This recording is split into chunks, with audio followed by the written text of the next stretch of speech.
Friends, मुझे एक task दिया गया कि ट्रायल बैलेंस और जीएसटी रिटर्न को देखकर आपको कुछ जीएसटी के पॉइंट निकालने हैं for audit point of view. Friends, उसी को मैंने निकाले, आप लोगों के साथ शेयर करता हूँ। सबसे पहले मैंने जीएसटी की रिटर्न ली।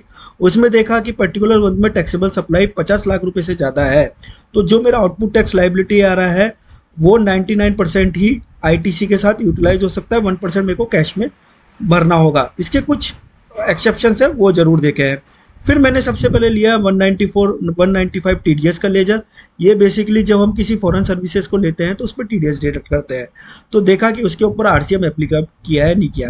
इसी तरीके से 194 सीबी लिया, जिसके अंदर हमको कॉन्ट्रैक्टर से सर्विस लेते हैं।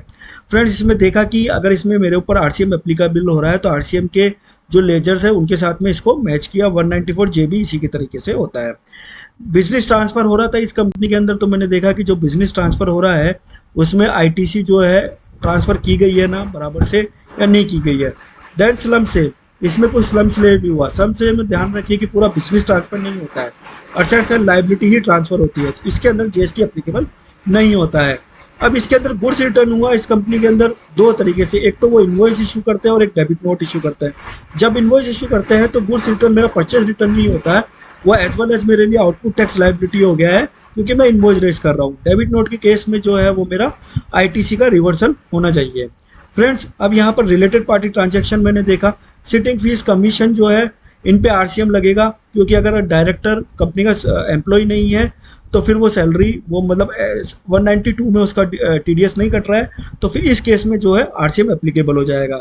वैल्यूएशन में मैंने एक चीज़ देखी कि अगर रेसिपिएंट जो सेम सिस्टर कंसर्न है, एक ही पैन पे जो जीएसटीएन है, या उनको अगर मेरा सप्लाई कर रहा हूँ, मेरी सिस्टम कंसर्न है उनको सप्लाई कर रहा हूँ, अगर वो पूरा आईटीसी लेते हैं तो वैल्यूएशन एज पर जीएसटी 1 रुपये भी होगा तो भी चलेगा। फ्रेंड्स, इसलिए उस तरीके से मैंने जीएसटी का वैल्यूएशन देखा। प्रोसेसिंग चार्ज करके मैंने लेजर निकाला, जिसके अंदर मैंने ये देखा कि अगर जॉब वर्कर हो रहा है तो क्या वो जॉब वर्क की जितनी भी कंडीशंस हैं वो फुलफिल कर रही है नहीं कर रही। जैसे कि 1 साल के अंदर गुड्स आना चाहिए, जॉब वर्क जब अपनी इन्वॉइस इशू करता है तो उस पर जीएसटी का क्लेम हम लोग ले रहे हैं नहीं ले रहे, जब जॉब वर्क के लिए गुड्स जा रहा है तो आईटीसी 04 में पूरा के पूरा डिटेल जा रही है नहीं आ रही, इस तरीके से। अब एक इंश्योरेंस क्लेम रिसीव्ड का मैंने लेजर डाउनलोड किया। इसमें ध्यान रखिए कि इंश्योरेंस क्लेम में काफ़ी तरीके से इंश्योरेंस क्लेम हो सकता है। अगर इसमें गुड्स डिस्ट्रॉय हुआ है, गुड्स लॉस हुआ है, गुड्स की चोरी हुई है, तो फिर उसकी आईटीसी भी रिवर्सल आपको करनी पड़ेगी।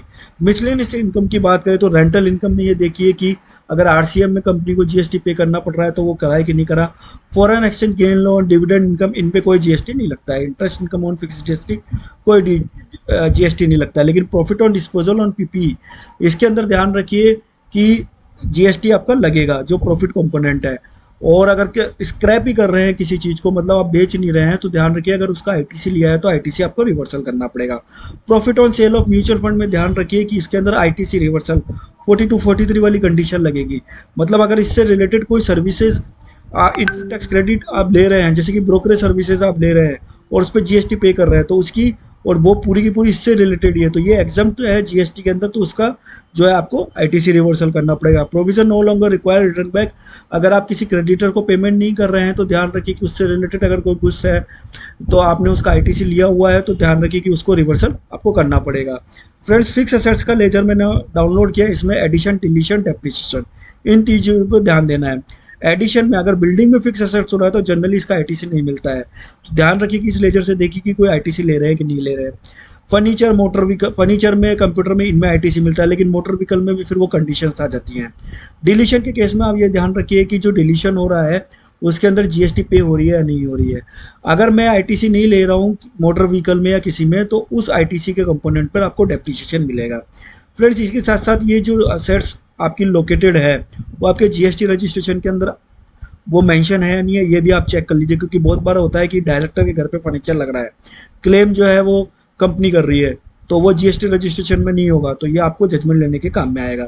इसी तरीके से अगर आप एक्सपोर्ट कर रहे हैं, एक्सपोर्ट में ध्यान रखिए कि कैपिटल गुड्स का आईटीसी नहीं मिलता है, तो इनसे देखिए कि आप कहीं वो एक्सपोर्ट के लिए उसका भी रिफंड यूज़ कर रहे हैं कि नहीं कर रहे। बात आती है करंट लाइबिलिटीज़ की। करंट लाइबिलिटीज़ में एडवांस रिसीव फ्रॉम कस्टमर है, तो इस पर अगर ये सर्विस इंडस्ट्री है तो इस पर इसको आरसीएम में जीएसटी पे करना पड़ेगा।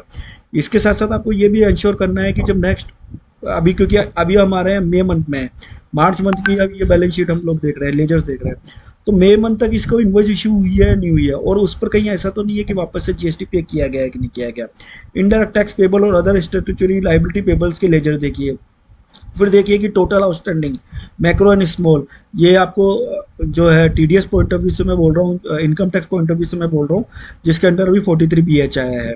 और अगर क्रेडिटर्स मेरे 180 डेज से ज़्यादा मतलब ड्यूज है तो ध्यान रखिए कि उससे कॉरस्पॉन्डिंग आईटी से आपको रिवर्स करवानी पड़ेगी और उस पर इंटरेस्ट भी पे करवाना पड़ेगा।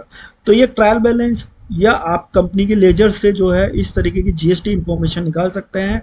और अगर आप आर्टिकल है तो अपने सीए को असिस्ट कर सकते हो, और अगर आप कंपनी में भी बैठे हैं तो इस तरीके के क्रॉस चेक करने करके अगर ऑडिटर आए उससे पहले ही इन सबको वेरीफाई कर लेंगे तो ऑडिटर के बहुत सारे क्वेश्चंस आपके सामने ही नहीं आएंगे। इस तरह का वीडियो है। वीडियो अगर अच्छा लगा हो तो लाइक शेयर सब्सक्राइब करें। टिल देन जय हिंद जय भारत, धन्यवाद।